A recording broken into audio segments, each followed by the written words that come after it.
Hey yo, I'm allowed to use a few seconds of any copyrighted material. A few seconds is actually fair use. Also, I'm transforming Barry Manilow here. I'm going to adjust some things. Hold on. Hello, that's my face. I'm wearing a Baja. What the hell? Has the world gone upside down? People are still wearing Bajas in 2024, almost 2025. How you doing tonight? I'm just catching up on some code, smoking a little beer. Yes, it's an adult stream, people. I guess I have to click a special checkbox for this. Hold on. Help! Add tags. More tags. More tags. Let's put a 3D printing tag on there. We have that. What? Can I use that? Oh, it was already on there. Never mind. Software development, open source, English, GitHub. Meh, GitHub's boring. English, sure, English. Oh, I can't use pound signs. You'd think you'd just ignore that, Twitch. You should know to ignore pound signs. So, oh yeah, as you can see, I brought up the streamer mode. You can see some of those icons. One of them is Dust, and one of them is Keith. I'm sure none of you is telling me anything I already know, right? I want my people to not be too redundant. I am the one doing the builds, so I might know which ones are breaking. Oh, actually, I actually have a thing I was going to paste in somewhere. Where should I paste it? Why don't I just paste it over here? Check it out. Whoop, whoop. Yeah, these are the builds that are failing. I have a log file.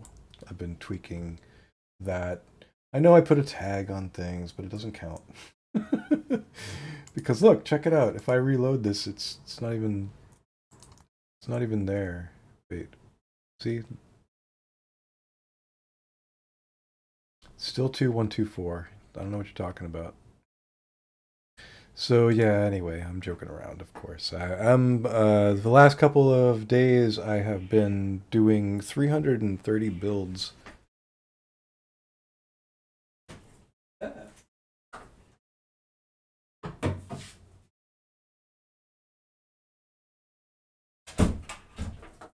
330 something builds of Marlin firmware with marginal success. Actually, I changed it up. I forgot that I had put a flag in where it continues, so I turned all that on. And then added an extra thing where it logs. So I actually have here, as you can see, these are all the ones that are currently failing. And I've been slowly patching them up as I go along, like each one that failed. Now I have a nice list, so it's cleaner. I should have done this much sooner, but I wasn't sure I'd have this many. I didn't realize I have this many. So this is how many that failed. Check it out. And look, each one only took about 8 seconds, 20 seconds. That one was, ooh, that one took 6 minutes. Well, the reason is because it's doing several builds in between. Anyway, how are we all doing? It's Saturday night. It's still Saturday night. My roommate just went out, so I decided to carry on with some streaming. It is a beautiful night in Austin. It's like 70 perfect. Is there a perfect digit? Whatever digit comes after 7, that is perfect. That's what it is here. It is really nice. And I am catching up on crap. So much crap to catch up on. Oh my god. Where to even begin? Well, let's begin by putting on a proper mic so you can hear me wherever I go. Whatever I do, you can listen to me pee. Let me pull out some chords. Hey, does anybody know what it is that makes a Mac stay on and get warm when you put it to sleep? I did have it not put my displays to sleep, and that seemed to do a trick for a while. Then I'm plugging in my iPad and my phone for charging on the front of the Ultra Studio here, the Mac Studio, and that, for some reason, it seems to be causing it to do stuff. All right, once this works, I can turn this off. There we go. Hello. This microphone gives me an accent. A little different from the one I had before. How's everybody doing tonight? It is Saturday night. I presume no one is here. And that's great because that gives me freedom. And what do we like more than anything these days? Freedom of speech. Freedom, freedom, freedom, freedom, freedom. What could be more free than freedom? We're so obsessed with freedom, why we have almost no freedom left to think about anything else. What am I doing with my stuff here? Oh, well, adjusting my a little bit. No, does it look like I'm wearing eyeshadow? I swear I'm not. I have been in the sun. I have a little bit of a pallor. Also, I'm drinking simulated beer. It's actually apple juice.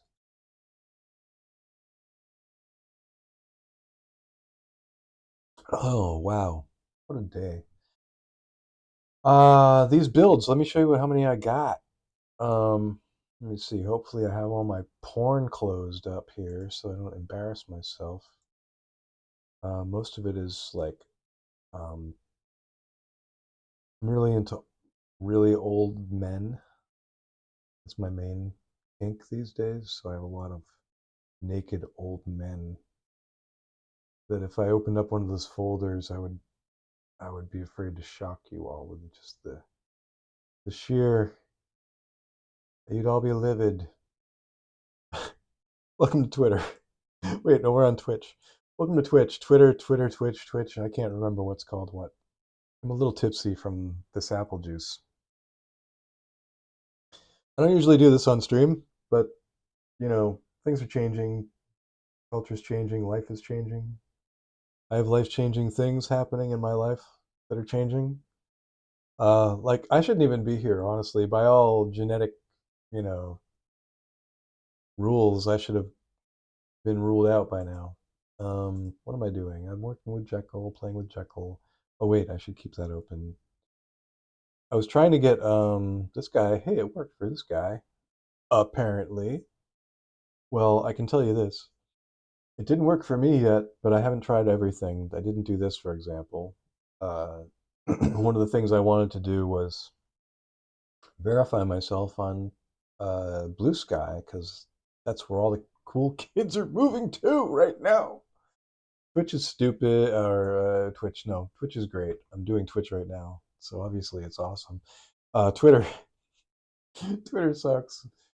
X, Zitter, I call it shitter. Xitter, it's pronounced shitter. As you know, it's gone into the shitter, and one of the main reasons is simply because, for a long time before the election and after, uh, Elon Musk has been a piece of crap over there. Just like he can't stop diarrhea of the mouth over there. Like everything he thinks he posts, and it's all meant to create a response and have an effect. And ain't you tired of being like uh, having someone stick their finger up your butt every 20 minutes over on X? Well, I am, so I moved over to Blue Sky and set up a. I wasn't sure. I mean, I had been kind of contemplating it, and it wasn't really. It was kind of the back of my mind. It wasn't like it was just one of those things I was going to get around to eventually. And when the after the election, I was like, well, I guess now why not? It wasn't like I was jumping into some movement. I wasn't even aware that people were moving over there or anything. Something I had to do, and it was like, oh well, now seems like a good time. Why not? Have that. I was like, okay, take a breath. I actually needed a few days after the election. I just kind of like sat around, worked hard on my code, and just focused on that stuff. Focused on tools for configuration stuff. And now afterward, I was like, well, okay, let's start looking at what are the next years going to look like? What are we, you know, obviously a lot of us are thinking about that. Where are we launching into at this point? Where do we have to build our walls and shore up our moats and set up our accounts and things? There's a lot going on, so It's a good time to be getting prepared. And in my Cody world of Marlin firmware involving 3D printers, I have a major fronts to deal with. We have both new competition from our friend Kevin O'Connor, who is an awesome person, by the way. If you like Clipper, definitely know ill will here. I think Clipper is very cool. We're looking at just what we can do on single board printers, and if we actually end up collaborating at some point with Clipper to merge our projects together, like that would be pretty awesome because the best of both worlds. Like we have a lot of like you could say that Marlin is rather rough around the edges, and I don't disagree in that sense. The whole idea when I got involved was, okay, well, let's get the support onto these other boards, and if things, and then as we build things out, like new displays and new things, we'll realize, oh, we need this API that serves everybody for this type of display or whatever. We would build out new APIs, and we got to a certain point where it was like, and kudos to Big Tree Tech. They've been super, super supportive. But like with boards coming out every other week and new printers coming out every other week and all this stuff, it was just like that was taxing. And also keeping up with, like, to a large extent, like which new machines were being supported and bringing over changes from other forks. And then people wanting to create new UIs for things like the Under 3 V2, for example. We gave a lot of leeway to, well, initially Gyre's UI, super awesome, open source, and then that got forked off to like Pro UI, and that got improved in some sense, like architecturally. It's actually very cool, and can continue to improve. But there's a certain aspect of that which is closed, uh, hypothetically closed, and it was like, it was my call to say, to the author, like we had a little bit of a dispute initially, and it was like, uh, I felt that the GPL was like, well, you need to open source things. Anything that you're adding to this, it's like it's obviously built on you know fundamentals that were came from Creality, came from us. We're all built on GPL, GPL, GPL all the way through. And now you want to, like, and I've been asked this before by other people, as big as Creality, can we keep it closed for a while? You know, just as a protection against our IP or whatever. And I'm like, to some extent it's not my call, but it's like, how long does it take us to organize and first realize that something is being kept from the public, and how long does it take customers, because their main obligation with the GPL, if you don't know, is they just have to supply it to customers, not necessarily everybody.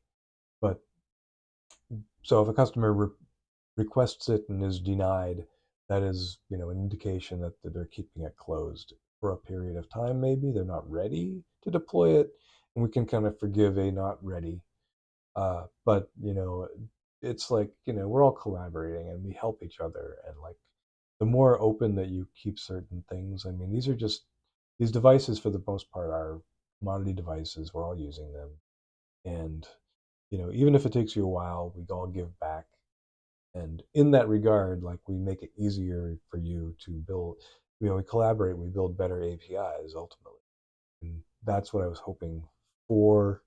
And it was just like, we didn't get a we it was just like things would be done, and then they would be there, and we didn't get things, nothing would be sent back to it.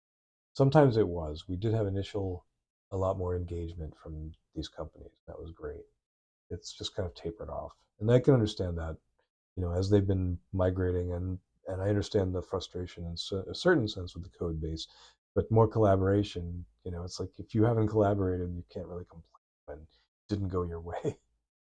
And also, the more people you bring to it, like, that's what we need, is like hands on, eyes on, minds, looking at these things. And if APIs needed to be updated or improved in various ways, those were things that needed to be attended to. Anyway, the past is the past, and the past approach is like, the thing is that the code base had to elaborate first, and now we revise and we um, refactor, we work out APIs that work better for everyone. One of the things that I was attempting to do and did to some extent was use EXTUI, which is something that was brought to us initially by Lulzbot and others for the express purpose of having a standard API so that as new things were needed, we could just add to that. And like, most displays might have an empty implementation of whatever new thing it was, but this new display that was brought in would have the full implementation, and other ones could catch up later if they needed to.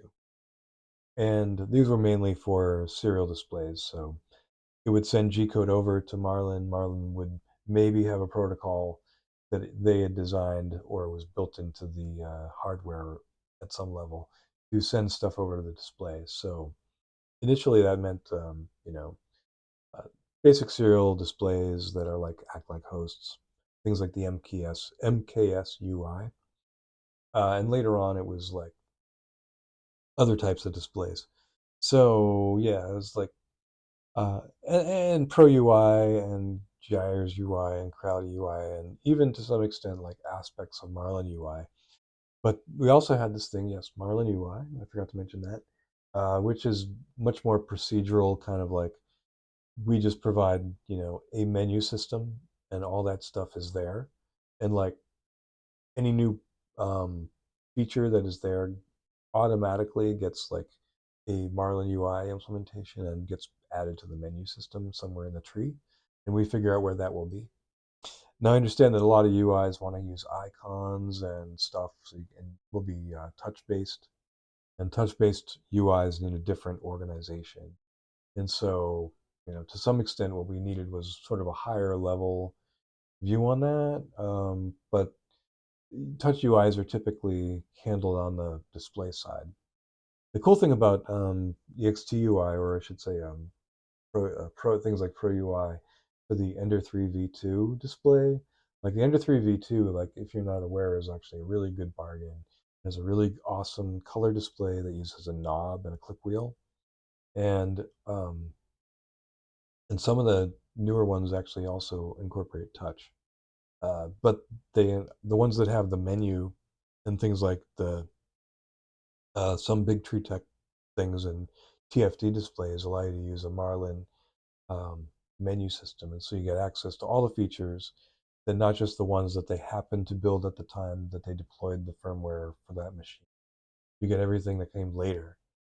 That's kind of the main thing. Is like we wanted to have a thing that would allow people to continue to upgrade forever, and like take like any machine that you got from a Chinese vendor, and you would just get the next version.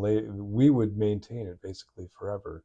The community would maintain it, and we were perfectly willing to do that. Everyone who was an enthusiast, but it was just a matter of having enough help, and it really kind of became overwhelming. So anyway, at this point, with the next thing coming out, the next version is 2.13, and I've been deploying or working on deploying binaries. So for the purpose of that, made a I started working on 2.124, and I was like, well, I'll deploy binaries for 2.124. And as I started deploying binaries, I was like, oh, there's bugs in the configurations, which I know we already fixed in a lot of the newer configs, and I wanted to bring those over. There's actually at least one or two commits, individual commits that would probably patch half of these, at least if not more. So I'm going to find that commit and bring that over. Meanwhile, but the configs have changed significantly enough that some of those won't help. Uh, but but once I bring those over and get all the builds going, the idea is to deploy a build. So I need to make a new tag, and I just chose 2.125 as a build on top. And I guess somebody noticed I was doing this. I was trying to keep it kind of on the DL. I wasn't announcing anything. I didn't, but I did. I didn't like make a release page but yeah, I did make a tag. I did make a tag, and I've been pushing things around up to the branches that you shouldn't be looking at. And I did even push up to the documentation site, but I also reverted that. So I was a bit fakey earlier when I was like, oh yeah, there's no 2125 here. See, but yeah, basically that's all gone now. I'm keeping it on the DL until I get it figured out. What the where were we? All those things from the log are right here. And I will bring those in. We'll figure out what's going on with these. But yeah, that's simple enough. There aren't too many.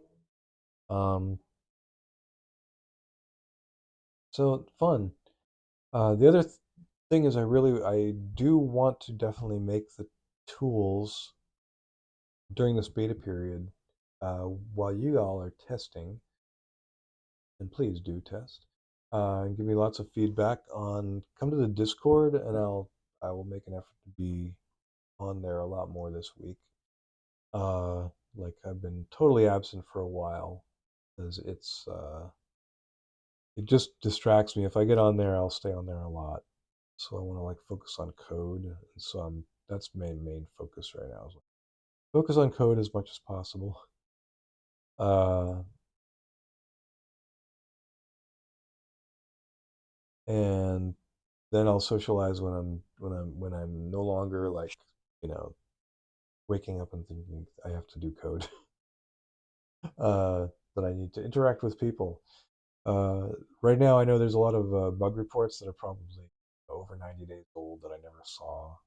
Bad about that. It's like I think what should happen with these is they should definitely be tagged with, uh, for those of you who may be triaging, uh, tag them with something like needs whatever more information, and as long as the tag is on there, it won't get closed.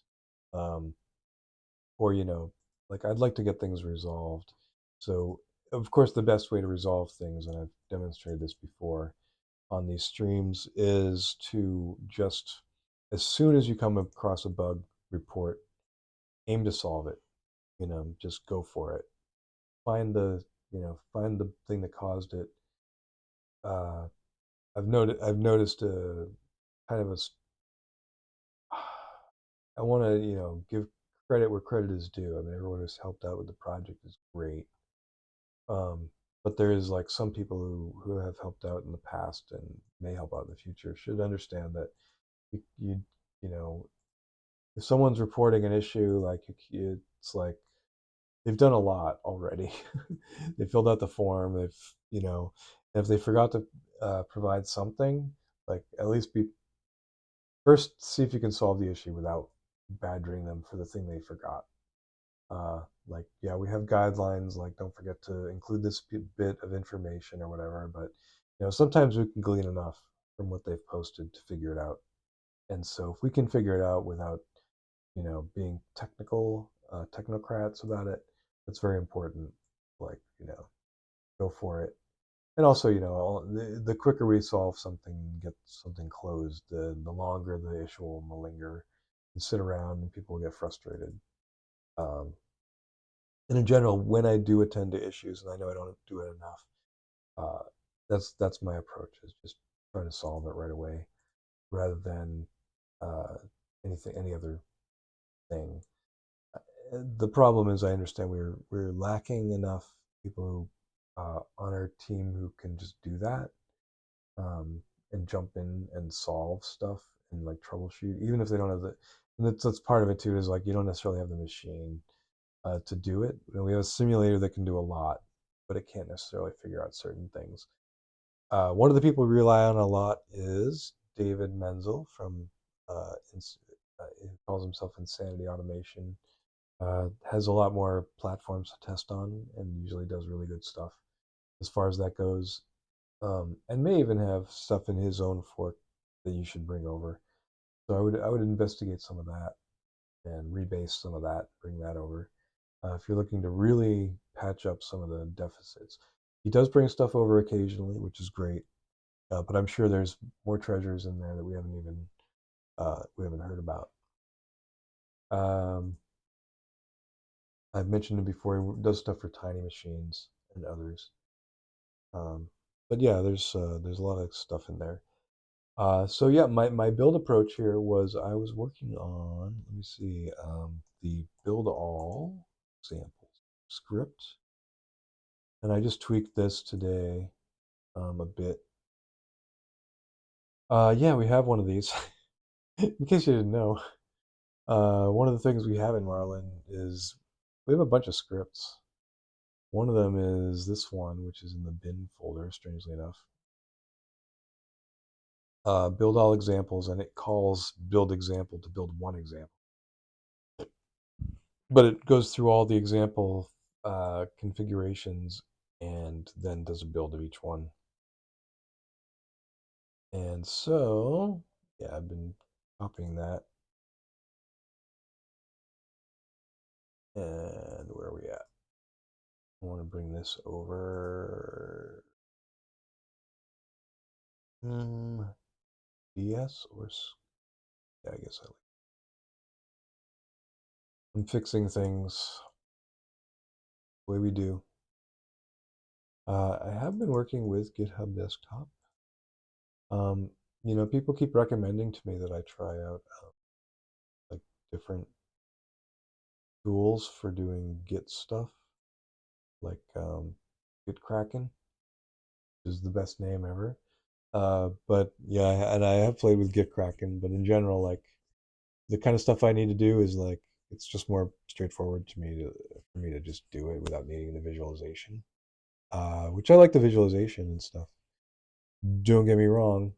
Also, I paid for Sublime Merge, so I probably feel a little obligation to like use it.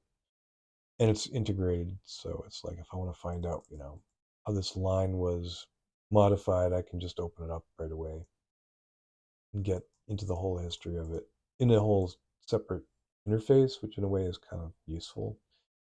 I don't really know what to do with this beyond that. I know there's probably cool things this tool can do.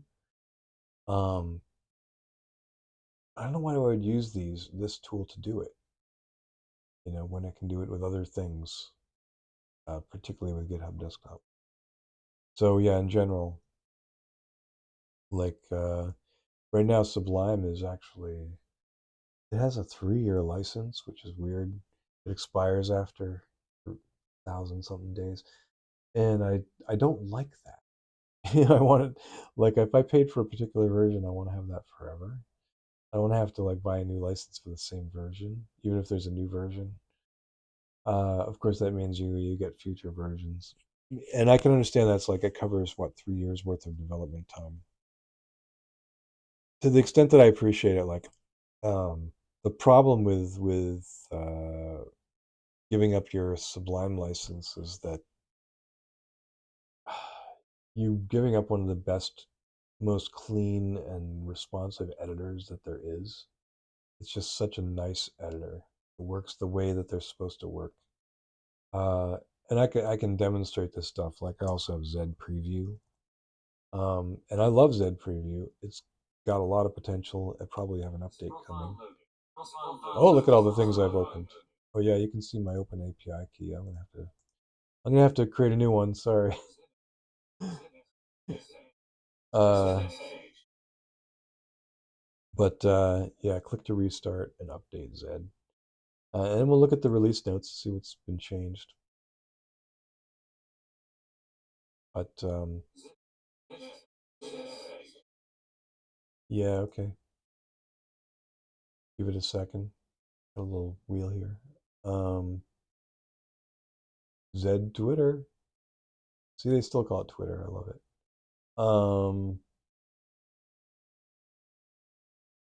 See, where are the release notes on this thing? Probably not here. Release notes. No release notes. Well, anyway, Z is another editor that's coming along, and it's meant to incorporate AI stuff. Pretty cool.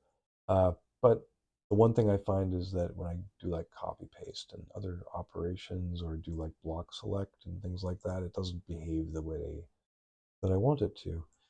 There may be also, if I open settings, we'll take a look. It's a little slower to respond right now. I'm not sure if that's just because of OBS. I'm doing screen recording, probably. Uh, Well, Super Maven was just acquired by somebody, by the way. Congratulations to you. But there may be, yeah, you can open like the default setting, and we'll see if there's anything like that I can adjust for that. But yeah, it's pretty cool editor in general. But yeah, the paste behavior and things like that, um, auto indent on paste, like that, I would turn that off. So I guess there are things I can adjust clearly. Um, See, that's inside of. Oh, it looks like it's a root setting to me. I'm going to just assume so.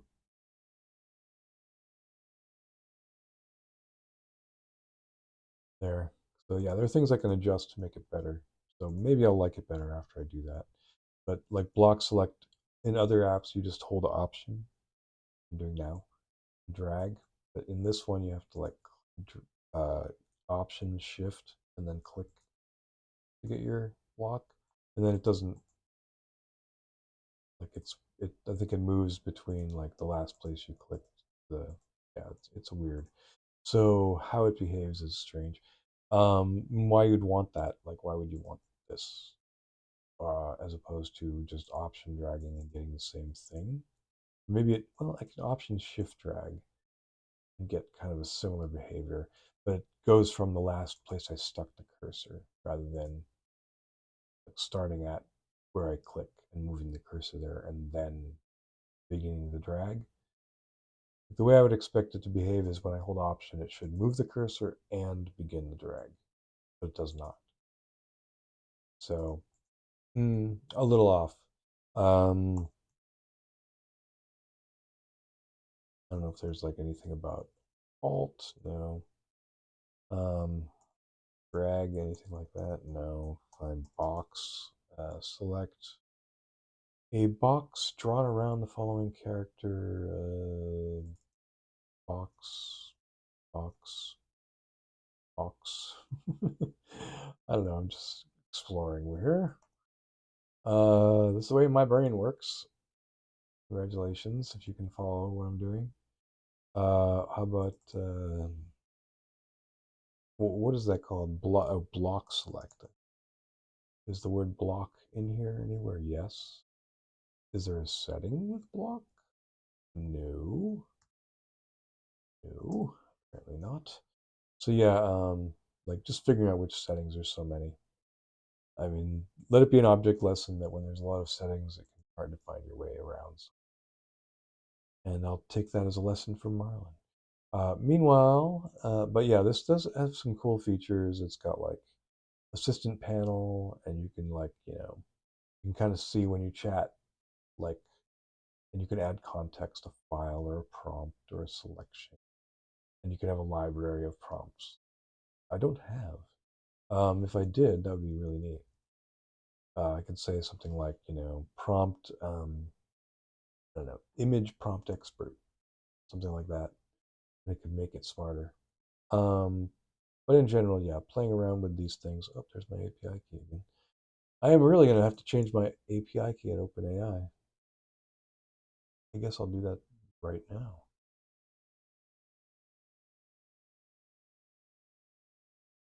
I'll just do it in a different window so you can't see. Kill that key and get a new one.